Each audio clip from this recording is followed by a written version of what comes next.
ఈరోజు డేట్ మీకు తెలుసా? అసలు డేట్ అంటే ఏమిటి? దీన్ని ఎవరు పుట్టించారు? ఎక్కడ పుట్టింది? ఎప్పుడు పుట్టింది? దీన్ని అందరూ ఎందుకు ఫాలో అవుతున్నారు? ఈ day, week, month and year వీటి యొక్క కలయికనే మనం క్యాలెండర్ అని అంటాం. ప్రతి సంవత్సరం పాత సంవత్సరానికి వీడ్కోలు చెబుతూ కొత్త సంవత్సరానికి స్వాగతం పలికే వాటిల్లో మొదటిది క్యాలెండర్. క్యాలెండర్ అనే పదం లాటిన్ భాష నుంచి వచ్చింది. లాటిన్ భాషలో క్యాలెండేరియం అంటే అకౌంట్స్ బుక్ అని అర్థం. క్యాలెండర్ చరిత్ర చూస్తే మొదటగా క్రీస్తు శకం 6000వ సంవత్సరంలో ఈజిప్షియన్లు కాలాన్ని కొలవడానికి ప్రయత్నించారు. మనకు ముఖ్యంగా 6 రకాల క్యాలెండర్లు ప్రసిద్ధి చెందాయి. అందులో మొదటిది గ్రెగోరియన్ క్యాలెండర్. ఇప్పుడు ప్రస్తుతం మనం వాడుతున్న క్యాలెండర్ని గ్రెగోరియన్ క్యాలెండర్ అంటారు. రెండోది ఇస్లామిక్ క్యాలెండర్.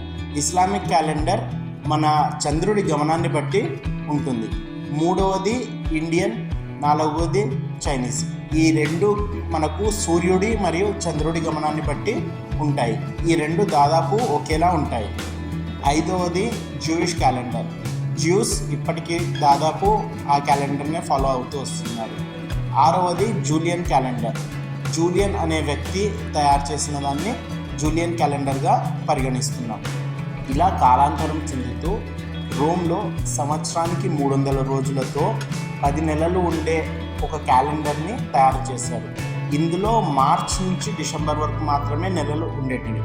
దీని వలన పంటలు వేయడానికి, పండుగలు చేసుకోవడానికి ప్రజలు ఇబ్బంది పడేవాళ్ళు.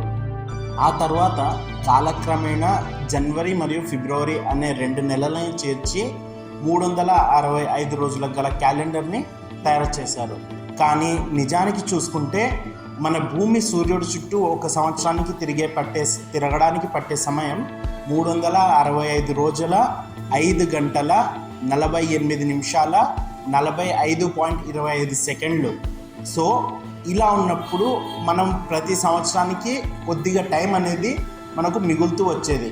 ఆ టైంని కవర్ చేయడానికి 4 సంవత్సరాల తర్వాత ప్రతి ఒక్క సంవత్సరానికి ఒక రోజును యాడ్ చేసి లీప్ ఇయర్గా పరిగణించారు. అలా మార్పులు చెందుతూ 1572వ సంవత్సరంలోని ఇటలీలోని క్యాథలిక్ చర్చ్ యొక్క అధినేత పోప్ గ్రెగోరీ 13 అతని సూచన మేరకు క్యాలెండర్లో మరికొన్ని సంస్కరణలు జరిగాయి.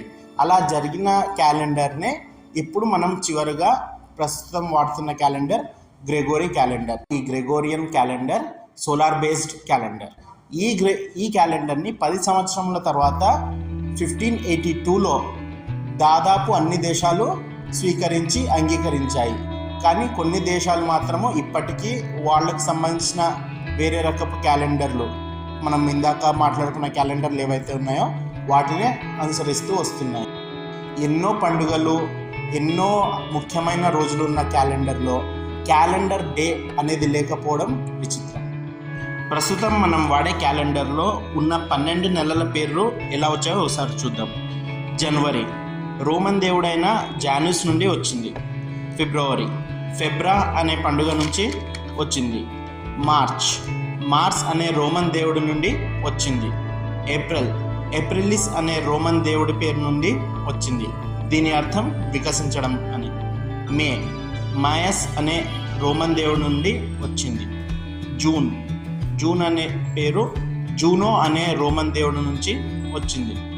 జూలై దీన్ని జూలియన్ గౌరవార్థం జూలైగా మార్చారు. ఆగస్ట్ దీన్ని ఆగస్టస్ గౌరవార్థం ఆగస్టుగా పేరు మార్చారు. సెప్టెంబర్ ఇది రోమన్ క్యాలెండర్లో 7వ నెలగా ఉండేది. సెప్టెం అనే పదం నుండి వచ్చింది. అక్టోబర్ ఇది రోమన్ క్యాలెండర్లో 8వ నెలగా ఉండేది. అక్టో అనే పదం నుండి వచ్చింది. నవం అనే పదం నుండి అంటే 9 అని అర్థం. డిసెం అనే పదం నుండి వచ్చింది, అంటే 10 అని అర్థం. సో ఫ్రెండ్స్, ఇది మన ఇవాల్టి వీడియో. ఈ వీడియో మీకు నచ్చినట్లయితే లైక్ చేయండి మరియు షేర్ చేయండి. మరిన్ని ఇలాంటి వీడియోస్ కోసం మన ఛానల్ని సబ్స్క్రైబ్ చేసుకోండి.